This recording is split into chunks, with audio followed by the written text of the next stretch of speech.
हरे हरे राम राम राम हरे हरे, हरे कृष्ण कृष्ण कृष्ण हरे हरे। ब्रह्मानन्दं परमसुखदं केवलं ज्ञानमूर्तिं द्वन्द्वातीतं गगनसदृशं तत्त्वमशादिलक्ष्यम् एकं नित्यं विमलं अचलं सर्वधी साक्षिभूतं भावातीतं त्रिगुणरहितं सद्गुरुं तं नमामि।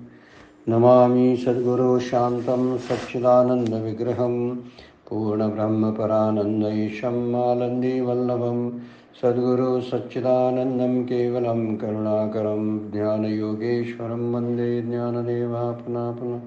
अलङ्कापुरी पुण्यभूमि पवित्र तिथे नांदतो ज्ञानराजा सुपात्र तया आठविता महापुण्यराशी नमस्कार माझा सद्गुरु ज्ञानेश्वराशी। सर्व संतांना वंदन, सद्गुरूंना वंदन, ज्ञानेश्वर माऊलींना वंदन. आपणा सर्व श्रोत्यांना वंदन करून शिवगड अध्यात्म चॅरिटेबल ट्रस्टच्या ज्ञानेश्वरीच्या नित्य उपासनेच्या निरूपणाला आपण सुरुवात करते. कालच्या चिंतनामध्ये आपण 28 नंबरच्या श्लोकाचा विचार केलेला होता. ईशा स्वंतगतम पापम जनाना पुण्यकर्मणाम ते द्वंद्व मोह निर्मुक्ता भजन्ते माम दृढव्रता. असे निश्चयानं एकनिष्ठतेनं भजन करणारे, विकल्पाचे सगळे प्रतिबंध दूर करून भगवंताला शरण जाणारे जे आहेत ते द्वंद्व मुक्त होतात. अशा अर्थाचा विचार माऊलींनी कालच्या चिंतनामध्ये केलेला होता. त्यांना माऊली पुण्यवान असं म्हणतात. पुण्याचे धावा घेतले आणि माझी जवळ एक पातले.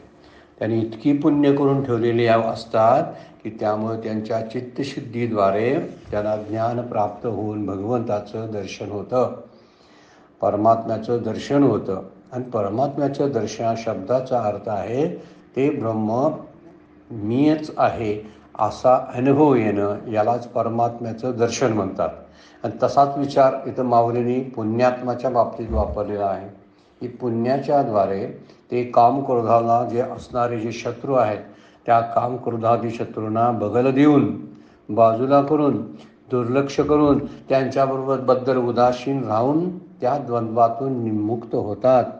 सुखदुःख मानली तर सुखदुःख आहे, त्यांना आपण सुखदुःख अशी नावं देतो. माझ्या पद्धतीनं माझ्या वैयक्तिक मताचा त्यात विचार असतो. त्यात काय सार्वजनिक विचार नसतो किंवा वैश्विक विचार नसतो. फार महत्त्वाचा मुद्दा आहे. माझं जे सुख आहे ते वैश्विक सुख असेल असं नाही. माझं जे दुःख आहे ते सगळ्यांचं दुःख आहे असं नाही. कदाचित माझं दुःख इतरांचं सुख असण्याची शक्यता नाकारता येत नाही. म्हणून माझी सुखदुःख खरी नाहीत, माझा मानापमान खरा नाही. सगळं देहाला धरून, मनाला धरून आपण बोलत असतो. आणि म्हणूनच आपल्याला सुखदुःखांचा, मानापमानाचा, अनुकूल प्रतिकूलतेचा अनुभव आपल्या आयुष्यामध्ये येत असतो. माऊली म्हणतात, जर यांना चुकवून यांच्याबद्दल आपण जर उदासीन जर राहिलो तर निश्चितपणाने आपल्याला ह्या पुण्याच्या मार्गानं भगवंतापर्यंत जाता येईल. हे शुद्ध पुण्य कमवणारे जे लोक असतात ते एकनिष्ठ असतात आणि भगवंताची दृढतेनं सेवा करतात, भजन करतात आणि म्हणून भगवंतापर्यंत पोहोचत असतात. असा विचार कालच्या चिंतनामध्ये आपण पाहिलेला होता. आज 29 नंबरचा 7व्या अध्यायातला श्लोकाचा विचार आपण करू. आपल्या नेहमीच्या आयुष्याशी संबंधित असणारा श्लोक. जरा मरण मोक्षाय मम आश्रित यतन्ति ते ब्रह्म तत्विदु कृष्णम अध्यात्मम कर्मच अखिलम. वर्णन कसं करतात बघा. जरा मरण मोक्षाय, जे लोक आश्रय माझा घेतात, आश्रित, जे लोक माझा आश्रय घेतात ते जरा आणि मरणाच्या बंधनातून मुक्त होण्याकरता प्रयत्न करतात. भगवंताच्या आश्रयाला जाऊनच हे प्रयत्न सफल करता येतात. अनेक शब्द वापरला. ते ब्रह्म तत्विदु, त्याला ते त्या ब्रह्माला जाणतात. कृष्णम अध्यात्म कर्म चाकिलम, अध्यात्म काय आहे, कर्म काय आहे आणि ब्रह्म काय आहे हे संपूर्णपणाने ते जाणतात. ते तत्पद लक्ष ब्रह्म परब्रह्माला आणि शरीरादी उपाधीत असूनही स्वरूपता अपरिच्छिन्न असलेल्या त्वंपद लक्ष आत्म्याला आणि या ज्ञानाचे साधनभूत असलेल्या पुण्यकर्माला पूर्णपणाने जाणतात. म्हणजे 3 गोष्टी त्यामध्ये वर्णन केलेल्या आहेत. जे भगवंताच्या आश्रयाला जातात ते प्रयत्न करून, प्रयत्न शब्द फार महत्त्वाचा वापरलेला आहे माऊलींनी. म्हणजे मी माझं प्रारब्धात वाट पाहू शकत नाही ज्ञानाची, की मला प्रारब्धाने ज्ञान होईल. प्रारब्धानं कधीही ज्ञान होत नाही. म्हणून प्रयत्नाचा फार मोठा वाटा परमार्थामध्ये आहे. ही जाणीव आपण कायम लक्षात ठेवली पाहिजे. इथं वर्णन करतात जरा मरण मोक्षाय, ह्या जरा आणि मरणरूप असलेल्या संसारातून, नाशवंत संसारातून, ज्याला उत्पत्ती स्थिती लय आहे, ज्याला क्षय आहे, अशा संसारातून मुक्त होण्याकरता ते प्रयत्न करतात बरं काय. आणि कुठं प्रयत्न करतात? माझ्या आश्रयाला राहून, माझे आश्रित होऊन प्रयत्न करतात. प्रयत्न आणि भगवंताचा आश्रय या 2 गोष्टी अत्यंत महत्त्वाच्या आपल्या साधनेमधल्या आहेत. दोन्ही गोष्टी जर बरोबर चालल्या ना आपल्याला, तर पुढचा मुद्दा जो आहे ते ब्रह्माला जाणतात. तत्पद लक्षण ब्रह्म तत्विदू शब्द वापरलेला आहे. ते कसं आहे? तत्पद लक्षण आहे, ते या रूपानं दाखवलेलं असतं. आणि त्वंपद लक्षण जे आहे आत्मा, किंवा ज्याला आपण जीव म्हणतो, त्वंपद लक्षण जीव किंवा आत्मा आणि तत्पद लक्षण ब्रह्म यांना जाणतो. आणि त्याला उपयोगी असणारं साधनभूत असलेलं पुण्यकर्म जे आहे त्या पुण्यकर्माला पूर्णपणाने जाणतो. हे 3 गोष्टी जाणल्या जातात जर प्रयत्नशील राहून आपण साधना केली, आणि तेही प्रयत्न भगवंताच्या सानिध्यात राहून केले तर. सदा सर्वदा देवसन्निध आहे शब्द वापरलेला आहे. सतत भगवंत आपल्या जवळ आहे, अशा भावामध्ये आपण सतत राहून साधना केली पाहिजे. नाम घेताना तो नाम, ज्याचं नाम मी घेतो तो कुठंतरी दूर आहे, आणि मी इथं बसलोय माझ्या खोलीमध्ये, देवघरामध्ये, आणि मी त्याचं नाम घेतोय असं न समजता तो माझं नाम ऐकायसाठी बसलेला आहे. आणि माझ्या नामाच्या या उच्चाराद्वारे माझ्यावर तो कृपेचा बरसात करत आहे, कृपेचा वर्षाव करत आहे, असा भाव ठेवला पाहिजे. असा भाव ठेवून जर कोण ध्यान करत असेल, कोण नाम करत असेल, कोण देवपूजा करत असेल, तर त्यांना ब्रह्म काय आहे, आत्मा काय आहे, आणि हे जगाला कारण असलेलं कर्म काय आहे, ज्याला पुण्यकर्म म्हटलेलं आहे, या पुण्यकर्माला तो जाणतो. हे साधन फार महत्त्वाचं साधन भगवंत या श्लोकामध्ये सांगतात. त्यामुळं जरा आणि मरण हे लागलेली ग्रहण आहेत, कलंक आहेत आपल्या प्रत्येक शरीराला.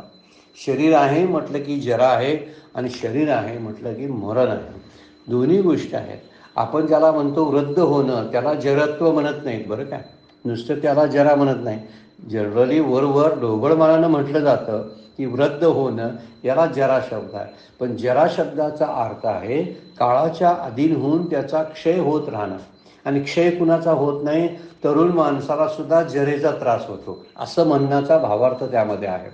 जरा शब्द कोणतरी म्हणेल की प्रत्येकाला जरा असतेच काय, मग तरुणपणी एखादा जर गेला तर त्याला त्या वृद्धावस्थेचा अनुभव कुठं आला? तर तसा अर्थ न घेता कोणता अर्थ खरा आहे?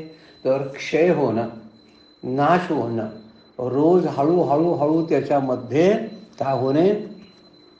क्षीणत्व येणं, याला जरत्व म्हणतात. आणि मरण तरी आहे, सगळ्या गोष्टीला मरण आहे.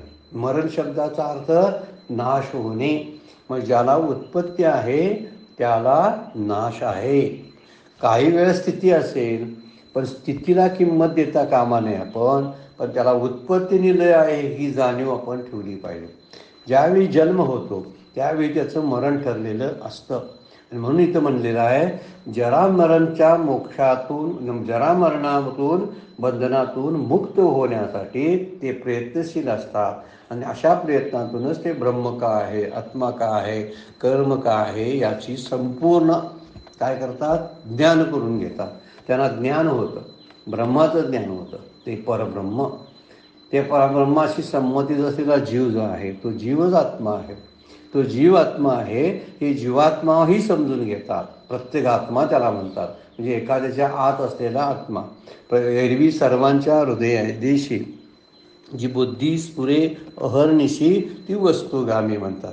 मी अशी बुद्धी जिथं पुस्फुरण होते तो आत्माच असतो. त्याला आपण वर म्हणतो. तो कर्ता झाला की त्याला जीव म्हणतात. तो भोगता झाला की त्याला जीव म्हणतात. वास्तविक विचार केला तर तो आत्माच आहे.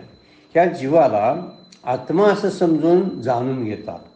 आणि हाच आत्मा जो आहे जो विश्वात सगळीकडे ब्रह्मांडामध्ये पसरलेला आहे त्याच आत्म्याला ब्रह्म आहे आणि तेच ब्रह्मसुद्धा ते जाणून घेतात.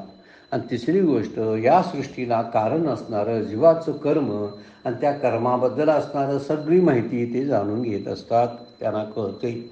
जे जन्ममरण मोक्षातून बंधनातून बाहेर पडण्यासाठी प्रयत्नशील असतात.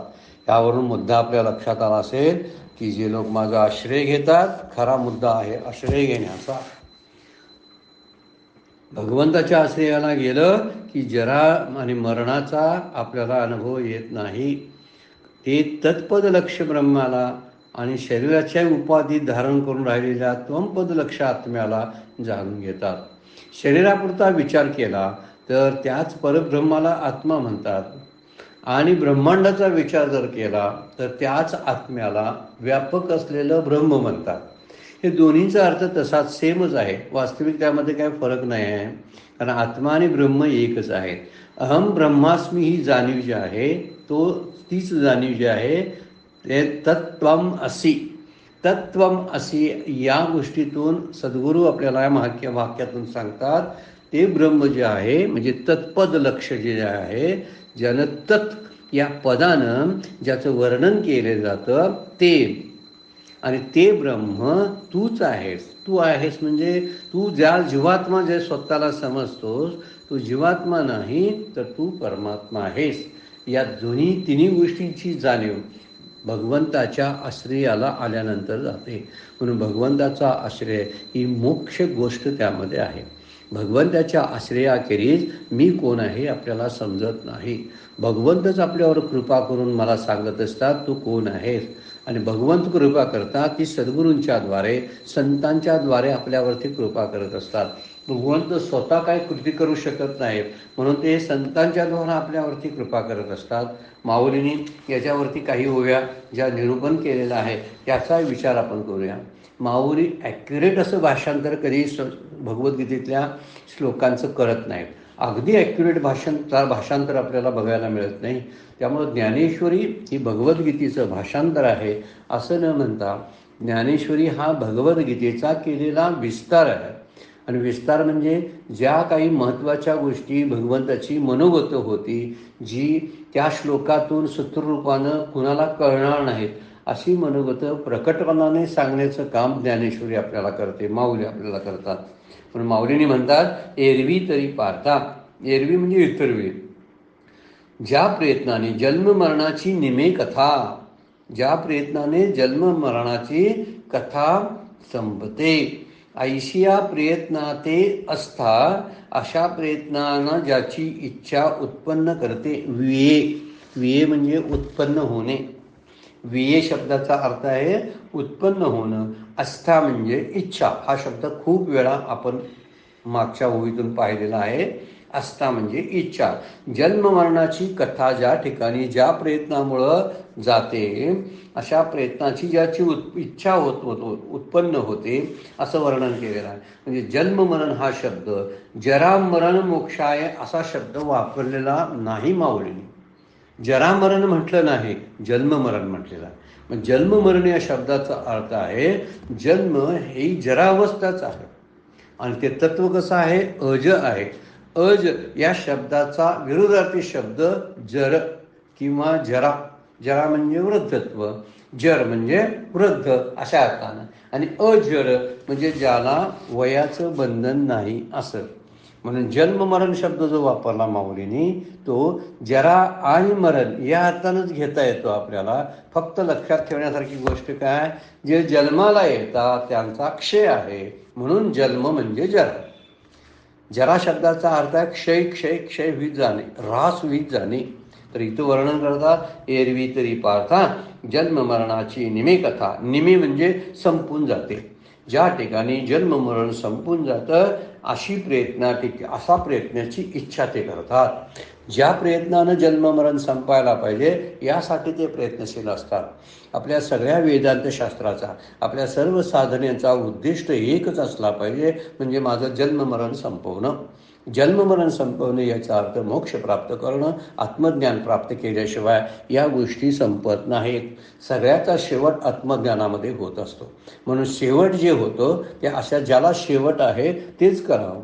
ज्याला काही शेवटच नसतो त्याचा उद्योग करत बसणं, त्यासाठी प्रयत्न करणं, त्यासाठी धडपड करत बसणं, हे म्हणजे आपल्या आयुष्याचं मातेरं करून घेणं. आपल्या आयुष्याची खरी किंमत आपल्याला न कळण्यासारखी स्थिती आहे. म्हणून ज्या प्रयत्नानं मी जन्ममरण या बंधनातून, जरामरण या बंधनातून मोकळा होईल, पुन्हा मी जन्माला येणार नाही, अशी स्थिती ज्या प्रयत्नातून होते अशाचीच इच्छा करावी. म्हणून मोक्षाची इच्छा ही सर्वश्रेष्ठ इच्छा आहे. सगळ्यात इच्छा ज्या आहेत त्या इच्छा विषयी इच्छा आहेत. आपल्या आपण जे करतो ना सगळ्या इच्छा, माझी इच्छा ही आहे, ती आहे, अशी आहे, तशी आहे, सगळी विषयाची इच्छा असते ती. आणि विषय प्राप्त केल्यामुळं काय जन्ममरण संपत नाही. म्हणून जन्ममरण संपवण्यासाठी जे प्रयत्न केले जातात, जी इच्छा असते तीच इच्छा हे लोक धारण करतात. एरवी तरी पाहता जन्ममरणाची निमे कथा. ज्यामुळं वृद्धत्व येणार नाही, ज्यामुळं मरण येणार नाही. आता कसं शब्द आहे बघा, जे जन्माला आला त्याला मरण आहे, पण मरण शब्दाचा अर्थ जेव्हा मी देहाशी तादात्म्य पावलेला असतो तेव्हा. पण इथं शब्द वापरतात माऊली की भगवंताच्या आश्रयाला आल्यानंतर तो प्रयत्न करत असतो. असा माऊलींचा शब्द या ओवीत कुठं वापर केलेला नाही की जे भगवंताच्या आश्रयाला येऊन प्रयत्न करतात, असा शब्द न वापरता भगवंताचे आश्रितच असतात की जे प्रयत्न करत असतात. जन्म मरण जावं यासाठी प्रयत्न करणारे हे भगवंताच्या आश्रितच असतात. मग भगवंतच जरारहित आहे, भगवंतच मरण रहित आहे.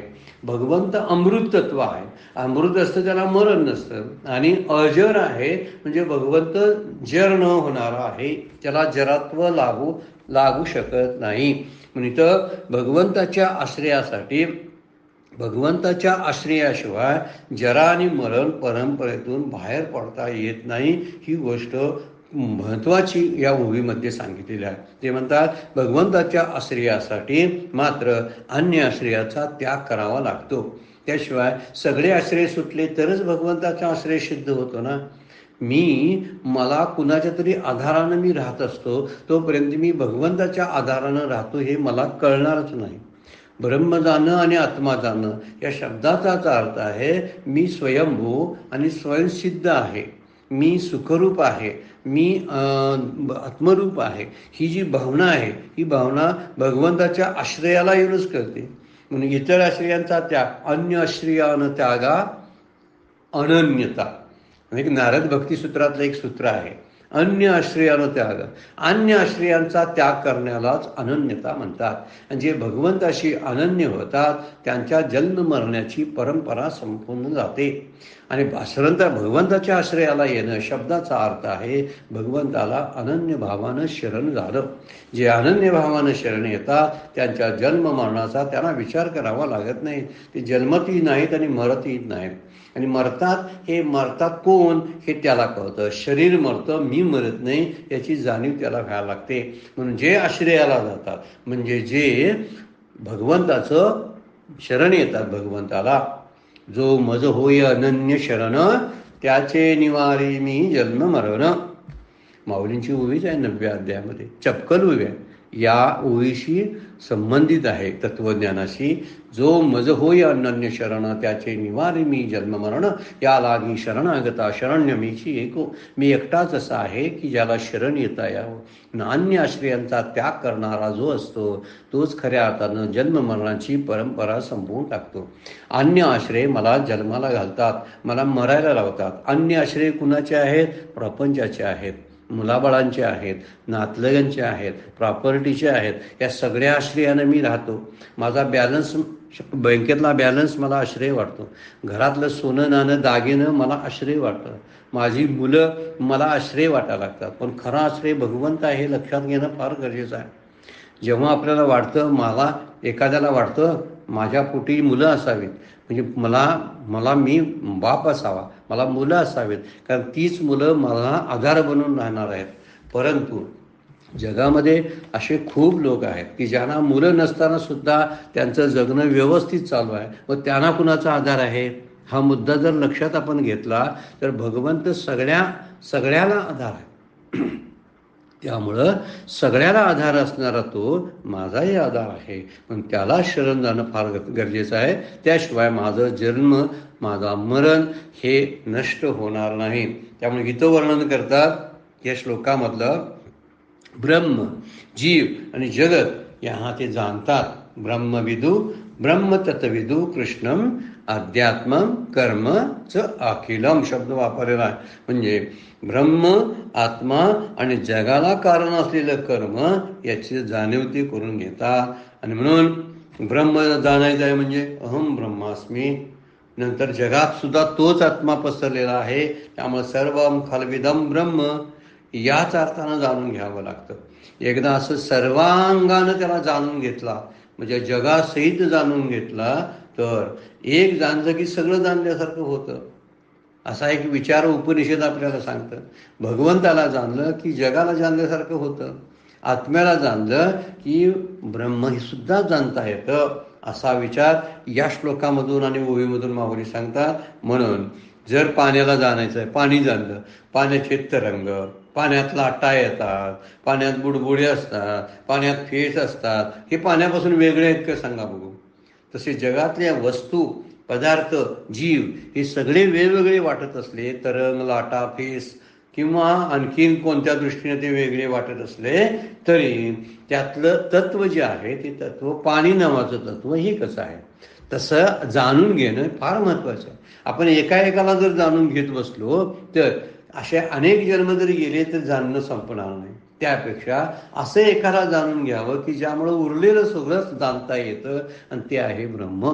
आणि म्हणून असं ब्रह्म जाणल्यामुळं ते भगवंताच्या आश्रयित राहून जन्म आणि मरण यांना सुटण्यासाठी जे प्रयत्नशील असतात ना, ते पुण्यात्मा असतात असं वर्णन आहे. त्यामुळे एरवी तरी पाहता जन्म मरणाची निमे कथा, ज्याच्या संगतीमध्ये ज्याच्या आश्रयाला राहून जन्म मरणाची कथा संपून जाते, त्याचाच आश्रय घ्यावा, त्यासाठी प्रयत्न करावं. ऐशिया प्रयत्नात असतावे ज्याची इच्छा असते. त्याप्रमाणे ब्रह्मापासून भिन्न सर्वमाने प्रतितीला येणारं जेवढं आहे, विषय आहेत, वस्तू आहे, जीव आहेत, दिसताना भिन्न दिसतील, पण वास्तविक विचार केला तर सगळे ब्रह्मरूप आहे असं जाणून घेतलं तर जन्म आणि मरण परंपरेतून आपण बाहेर पडतो. त्यामुळं सगळ्या जीवाच्या क्रिया करता जीव, सर्व कर्म ही ब्रह्मस्वरूपच आहेत. म्हणून माझ्यासहित सर्व जग ब्रह्मरूप आहे. तसंच इतर प्राण्यांना जाणणं हे सुद्धा ब्रह्माला जाणणं आहे.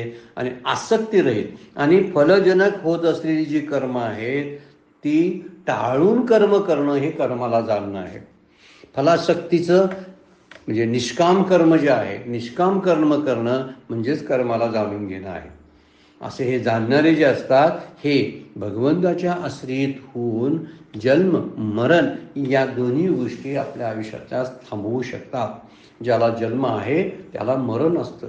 ज्याची मॅन्युफॅक्चर्ड डेट असते, ज्याची उत्पन्न तिथी असते, त्याची मरण तिथी एक्सपायरी डेटसुद्धा असते.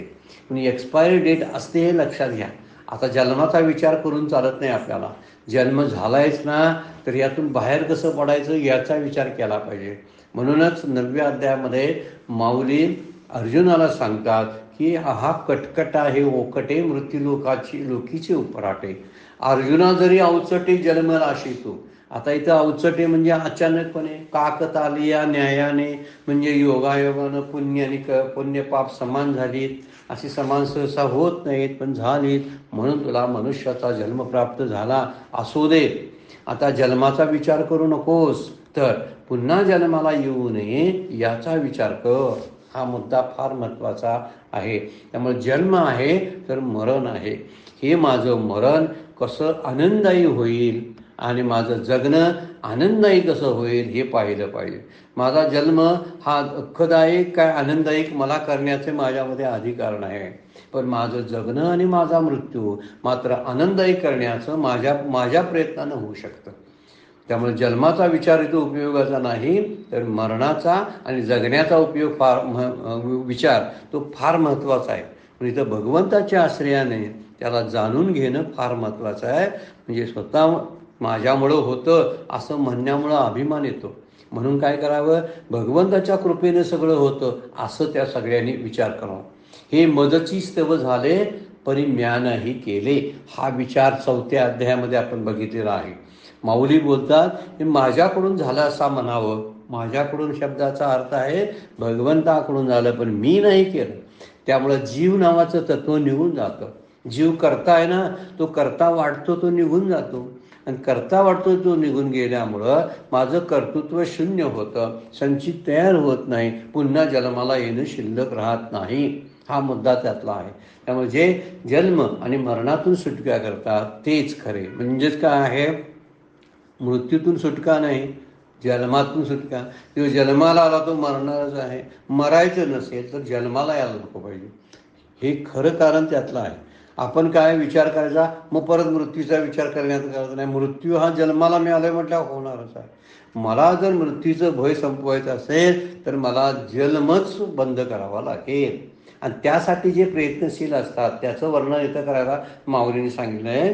ज्या प्रयत्नाने जन्ममरणाची कथा संपते अशा प्रयत्नाला ज्याची इच्छा उत्पन्न करते, असा प्रयत्न तो सतत करत असतो. याला साधना म्हणतात. साधना अशी असली पाहिजे की माझं जन्मच मला संपवायचा आहे, मला परत जन्माला यायचं नाही आहे, यासाठी साधना असली पाहिजे. म्हणजे काय तर प्राप्तीसाठी साधना असली पाहिजे. परत जन्माला यायचं नाही ह्याचा अर्थ काय आहे, मुक्त होणे.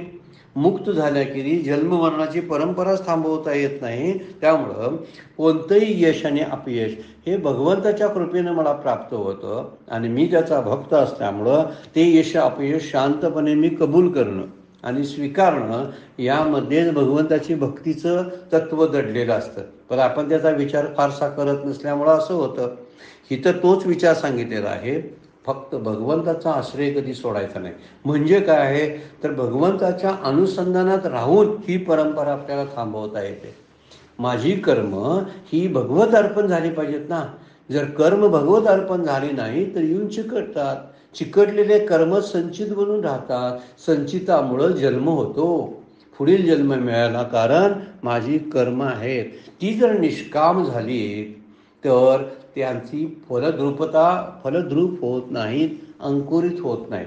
निष्काम कर्म अंकुरित होत नाही, त्यामुळं पुन्हा जन्माला यावं लागत नाही. म्हणून काय करायला पाहिजे, निष्काम भावनानं एक किंवा ईश्वर अर्पण बुद्धीने कर्म केली पाहिजेत. 2च मार्ग आहेत यासाठी, चांगले मार्ग आहेत. एक म्हणजे निष्काम सेवा, याला कर्मयोग म्हणतात, आणि ईश्वर अर्पण बुद्धीनं केलेलं कर्म याला भक्तियोग म्हणतात. ह्या दोन्हीपैकी एक कुठला तरी आपल्याला करता येतो. त्याचा अवघड आहे निष्काम कर्मयोग, त्याच्यापेक्षा सोपा जो आहे तो सोपा असलेला भक्तियोग जो आहे, केलेलं सगळं कृष्ण अर्पण नमस्तू, श्रीकृष्ण अर्पण नमस्तू. ही गोष्ट आपण जर बघत गेलो तर जराम मरण किंवा जन्म मरण जे आहे यांच्याकडे आपल्याला दोषानं पाहत होतो, मृत्यूकडे दोषानं पाहतो. अरे अरे अरे, परत मी जन्माला येणार नाही. एखाद्याचा जन्म पाहिला दुसऱ्याचा, त्यावरून आपला जन्म कळायला लागतो. दुसऱ्याचा एखादा मृत्यू पाहिला तर मी असा जाणार आहे याचा आपल्याला कल्पना येते. हे दुसऱ्यांचे जन्म पाहून आणि दुसऱ्यांचे मृत्यू पाहून तरी आपण अनुभव घ्यावा, कारण माझ्या जन्माचा मला अनुभव नाही आणि माझ्या मृत्यूचाही अनुभव मला नसणार आहे.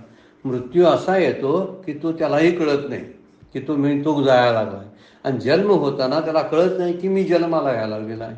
ह्या 2 गोष्टी भगवंताने आपल्याकडे घेतलेल्या आहेत. मग त्या ज्या भगवंताने जन्म मृत्यू आपल्याकडे घेतला आहे ना, त्याच भगवंताची सेवा करावी, त्याच्या आश्रयाला जावं आणि मामाश्रित्य शब्द वापरलेला आहे. माझ्या आश्रयानंच प्रयत्नशील राहावं. आणि कुठले प्रयत्न करावे? प्रॉपर्टी वाढवण्याचे, मुलाबाळांचं संगोपन करून त्यांना मोठे करण्याचे, हे गौण प्रयत्न आहेत. हे जे पोटापुरते आहेत ते प्रयत्न गौण असतात. मुख्य प्रयत्न कोणता आहे? माझं जन्ममरण चुकवणं, माझ्या जन्ममरणातून बाहेर पडणं, किंवा ज्याला जरामरण शब्द वापरलेला आहे तो जरामरणातून बाहेर पडणं आहे. म्हणून त्याच्याकडं ते दुःखरूप आहे. जन्म दुःखरूप आहे, जरा दुःखरूप आहे, व्याधी दुःखरूप आहे, मृत्यू दुःखरूप आहे, असं पाहिलं पाहिजे. 4 गोष्टी दोषयुक्त म्हणून पाहिल्या पाहिजे. 13वा अध्याय सांगतोय की इंद्रियार्थेषु वैराग्यम अनंकारा एवच जन्म मृत्यू जरा व्याधी दुःख दोषानुदर्शनम. दर्शनम म्हणजे दुःख दोषानुदर्शनम. त्यामध्ये दोष आहेत असं पाहावं, ते दुःखरूप आहेत असं पाहावं. कोणकोणत्या गोष्टी? जन्म, मृत्यू, जरा आणि व्याधी आहेत की नाही आपल्या पाठी लागलेले. म्हणून सुरुवात वापरली जन्म. जन्म झाला की पुढचे 3 दुःख वाट्याला येतातच, ती सुटणारच नाही. आणि असा सोडणारा असा जगात कोण निर्माण झालेला नाही. जीवनमुक्त संत महात्म्यांना सुद्धा ही पुढची 3 दुःख भोगावीच लागतात.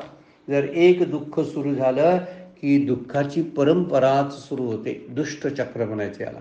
जन्म झाला, जन्म, मृत्यू, जरा म्हणजे वृद्धत्व, व्याधी म्हणजे आजार होणारच. कारण जन्मानं शरीर मिळतं आणि व्याधी शरीराला आहेत, वृद्धत्व शरीराला आहे आणि मृत्यू शरीराला आहे. त्यामुळे शरीराला या सगळ्या गोष्टी आहेत, पण याच्यामध्ये दोष पाहत नाही. माऊलींनी 9व्या अध्यायामध्ये वर्णन केलेलं आहे की जवळ बाळ बळिया वाढे तव तव भोजे नाचती कोडे, आयुष्य निमाले आतुलीकडे ते ग्लानीच नाही. अरे आयुष्य संपायला लागलं, इकडे लक्षच देत नाही. वाढदिवस काय करतात, साजरे करतात. उभविती गुढिया शब्द वापरलाय माऊलीने. गुढ्या तोरणं उभारतात जन्म झाला की. वास्तविक जन्म हे दुःखरूपतीची सुरुवात आहे. सुरुवात कुठं होत आहे? म्हणजे हा कुठलाही जन्म, कुठलीही निर्मिती ही दुःखाची सुरुवातच असते. ही दुःखाची सुरुवात जन्मानं होत असते. म्हणून इथं म्हणलेलं आहे जन्म, जरा, व्याधी यांच्याकडे ते दुःख आहेत म्हणून पाहावं. म्हणून शरीर मी आणि हे संबंधी जे सगळे आहेत ते माझे आहेत. हा जो संबंध आहे तो संबंध तोडला ना तर शरीराशी असणारं संसाराचं तादात्म्य संपून जातं. असा विचार आपण करणं फार गरजेचं आहे. जगाशी तादात्म्य पावलेलं शरीर आहे. सुखदुःखाशी तादात्म्य पावतं. वास्तविक त्यानं तद्रूप कशाशी व्हायला पाहिजे? तर त्यानं भगवंताशी व्हायला पाहिजे. पण ते शरीर याशी तादात्म्य पावतं. पण शरीराचा संबंध आला ना की दुःखाला सुरुवात होते. मग शरीरच नको पाहिजे ना. मग शरीर नको पाहिजे म्हणजे जन्म मरण परंपरा थांबली पाहिजे. हेच सांगायसाठी आपण प्रयत्नशील आहे असावं असं माऊली म्हणतात. एरवी तरी पारता जन्ममरणाची निमे करता. अशामुळं जन्ममरण संपून जाईल असा साधना तू करावीस, अशी साधना ते करतात. म्हणून संबंध तोडला तरच जन्ममरण संपतं. कारण शरीरामुळंच, शरीर कशामुळे निर्माण होतं तर आपल्या कर्मामुळं. त्या कर्मांना जाणून घ्यायला पाहिजे का नाही? भगवद्गीता आपल्याला तेच सांगते. कर्मच अखिलम कृष्णम. काय शब्द वापरलेला आहे? वर्णन करताना म्हणतात कृष्णम अध्यात्मम कर्मच अखिलम. ते कर्मने अध्यात्म जाणून घेतलं पाहिजे. आपण अध्यात्म जाणून घेत नाही. अध्यात्माला शरीरच म्हणतात. शरीर म्हणजेच अध्यात्म आहे. ज्याच्यामध्ये आत्मा राहतो त्याला अध्यात्म म्हणायचं. कुठं राहतो आत्मा? शरीरामध्ये. शरीराच्या गुहेमध्ये राहतो. शरीर हे त्याचं घर आहे राहायचं, म्हणून त्याला अध्यात्म असं म्हणतात. आत्मा राहतो ते म्हणजे शरीर, म्हणून अध्यात्म. आध्यात्मिक ताप, हे त्रिविध तापापैकी जो आध्यात्मिक ताप आहे त्याला शारीरिक त्रास म्हणतात. हे त्रिविध ताप भोगावे लागतात कारण जन्म आहे म्हणून. जन्म जर नसताना तर व्याधी कुणाला होतील सांगा? म्हणून शरीराच्या संबंधानं शरीराशी तादात्म्य पाहून आपण जन्म मरणाचा अनुभव घेतो. ज्याचं शरीराचं तादात्म्य संपलं ना त्याला जन्म मरणाचा अनुभव येत नाही. पहिल्यांदा मरणाचा अनुभव तरी संपून जातो, जन्माचा अनुभव त्यानं घेतलेला नसतो. बघा कशी गंमत आहे. मरणाचा येणारं भय जे आहे ते संपून जातं. मी मरतच नाही असं त्याच्या लक्षात येतं. ही गोष्ट आहे अगदी ज्ञानयोगातली आहे. मी मरतच नाही अशी ज्ञानाचं एक ज्ञान त्याच्यामध्ये रुजलं जातं. त्याला आत्मज्ञान म्हणतात. मी मरत नाही, शरीर मरतं, मी मरत नाही असं जर ज्याचा अनुभव स्वतःचा तयार होतो ना, त्यालाच आत्मज्ञान म्हणतात. तो मुक्त झाला. कशामुळे मुक्त झाला? शरीरातून मुक्त झाला. शरीरातून मुक्त झाला म्हणजे काय झाला? तर जन्म आणि मरणातून आणि जरा आणि व्याधीतून मुक्त झाला. मग जन्म मरणच मुक्त व्हायला पाहिजे ना. मुक्ती म्हणजे अनेक कशाची आहे? मुक्ती शब्दाचा अर्थ असा आहे की माझं जन्म मरण संपवणं. म्हणून मरणाचं भय संपणं हे भक्तियोगामध्ये सांगितलं जातं. पण मी मरतच नाही ना हे ज्ञानयोग आपल्याला सांगतो. आणि मरणाची भीती आहे तिथं संसार असतो. म्हणून मरणाची भीती ठेवू नये, तर मरणाचं स्मरण असावं असं म्हणतात. जरा मरण मुक्त म्हणजे शरीराशी तादात्म्य न ठेवणं. जन्म मरण मुक्त म्हणजे काय? शरीराशी तादात्म्य म्हणजे जोडून घेणं. जोपर्यंत शरीराशी आपण जोडून घेतो ना, डोकं कुणाचं दुखतं सांगा बघू? दुखतं ना. जागा असलेला माणूस त्याचंच डोकं दुखतं. गाढ झोपेत असलेला माणूस असा म्हणत नाही माझं डोकं दुखायला लागलेलं आहे. का? त्याचं कारण आहे झोपेमध्ये शरीराचं तादात्म्य संपलेलं असतं म्हणून, आणि जागृतीमध्ये शरीराशी तो जुळवून घेतलेलं असतं म्हणून दुखतं त्याचं. माझं डोकं दुखायला लागलंय, माझे गुडघे दुखायला लागलेले आहेत. झोप नसती ना त्यावेळी. ज्यांना एखादं औषध देतात, कसलं ते बेशुद्ध होण्याचं जे औषध असतं ना, ते डॉक्टर देत असतात ऑपरेशन वगैरे करताना, त्यावेळी जे औषध दिल्यानंतर त्यांना दुखत नाही. का दुखत नाही सांगा बघू? त्यांचं शरीराशी तादात्म्य संपलेलं असतं. म्हणून जोपर्यंत मी शरीराशी जोडलेलं आहे तोपर्यंत मला स्पर्श करतात, मला दिसतं, मला ऐकू येतं, ह्या गोष्टी आहे. शरीराशी तादात्म्य संपलं की जरा मरण जन्म व्याधी सगळी दुःख संपून जातात. म्हणून शरीराशी संबंध ठेवल्यामुळे वृद्धत्व आहे, मरण आहे आणि त्याचेच अनुभव आपल्याला येतात. म्हणून जरा मरण संपवता येत नाही असं वाटलं त्यासाठीच प्रयत्नशील असलो पाहिजे आपण. म्हणून जन्म झाला की जरा घालवता येत नाही, पण जरा मला नाही याची मात्र जाणीव मी आत्मा आहे, मी ब्रह्म आहे असं जाणून करता येते. म्हणून इथे म्हणलेलं आहे तद्विदू. काय शब्द वापरलेला आहे? ब्रह्म तद्विदू. नंतर अध्यात्मविदू शब्द वापरलेला आहे. अध्यात्म जाणणं, ब्रह्माला जाणणं आणि कर्माला जाणलं की जन्म मरणाची जरा मरण परंपरा जी आहे ती संपून जाते. मोक्षाय, त्यातून आपल्याला सुटका होते. म्हणून ज्याचा जन्म त्याला मरण आहे ही गोष्ट लक्षात ठेवायची. म्हणून भगवंताला शरण यावं म्हणजे शरीराला मिथ्यात्व देणं हा एकमेव मार्ग आहे. भगवंत एक खरा आहे, माझं शरीर खरं नाही. मग शरीर खरं नाही, मिथ्या आहे, तर त्याचं जन्म मरण तरी सत्य कसं असेल असा विचार केला पाहिजे. कारण भगवंताच्या आपण सहवासात गेलो, त्याच्या अनुसंधानात जर राहिलो तर तो कसा आहे? अज आहे. तसा मलाही अज करतो तो. नाम कसं आहे? अज आहे. नाम अमर आहे, हे लक्षात ठेवणं आहे. नामाचं मरण नाही, नामाला वृद्धत्व नाही. मग नाम घेणारा सुद्धा वृद्ध नाही, नाम घेणारा मरत नाही. आणि तो अनुभवतोय काय? माझं शरीर मरतं, माझं शरीराचा क्षय आहे, माझ्या शरीराला वृद्धत्व आहे, मला नाही. म्हणून वृद्ध मी तरुण पण होतो. पूर्वी मी म्हणत होतो मी तरुण आहे, पण मी तरुण होतो का? मी तरुण कधी असणार आहे का? नाही, माझं शरीर तरुण होतं असा त्याचा अर्थ. मी बाल होतो, लहान बाळ होतो, मी इथं खेळत होतो असं म्हणतो. कोण खेळत होतो? मी खेळू शकतो का तिथं? नाही, तर माझं शरीर खेळत होतं बालपणाचं. तरुणपणामध्ये मी तरुणपणामध्ये वावरत होतो, तर मी नाही तरुण, तर मी आहे तसाच आहे. मी वृद्ध नाही, तर मी आहे तसाच आहे. बालपण, तारुण्य आणि वृद्धत्व हे शरीराला आहे, मृत्यू शरीराला आहे. मग त्यामुळं मी आजारी नसतो, मी वृद्ध नाही, मी तरुण नाही, मी बाल नाही असं लक्षात ठेवणं, याला जन्म मरणाच्या परंपरेतून बाहेर पडणं. नुसतं लक्षात ठेवणं नाही बरं काय, याचा अनुभव घेणं. संतांनी तो अनुभव घेतलेला आहे. म्हणून जसं जसं वृद्धत्व येतं तसं तसं तरी भगवंताची आठवण काढावी ना. कधी संपेल हे जाणार शरीर काय कळत नाही. आयुष्य खातो काळ सावधान असं म्हणतात. क्षणोक्षणी हाची करावा विचार, तरावया पार भव सिंधू. नाशिवंत देह जाणार सकळ, आयुष्य खातो काळ सावधान. असा काळ आयुष्य खायला लागलेला असतो आपलं. आणि सावधान व्हायला पाहिजे. सावधान होणं म्हणजे काय, याला जाणून घेतलं पाहिजे या शरीराला. अध्यात्म काय आहे, कर्म काय आहे, मी करतोय ते कर्म बरोबर आहे का, ब्रह्म काय आहे, आत्मा काय आहे, जगत काय आहे, जीव काय आहे, एकदा समजून घेतलं पाहिजे ना आपण. समजून घेतल्यामुळं त्यावरती आपण काहीतरी काम करू. पण तसा विचार इथं सांगताना फार सुंदर अभंग एक तुकोबांचा आहे बरं काय, लक्षात ठेवण्यासारखं आहे. गाथेमध्ये बघा तो की वृद्धत्वामधली वर्णन तुकोबा कसे करतात. जरा कर्णमुळी सांगाला गोष्टी.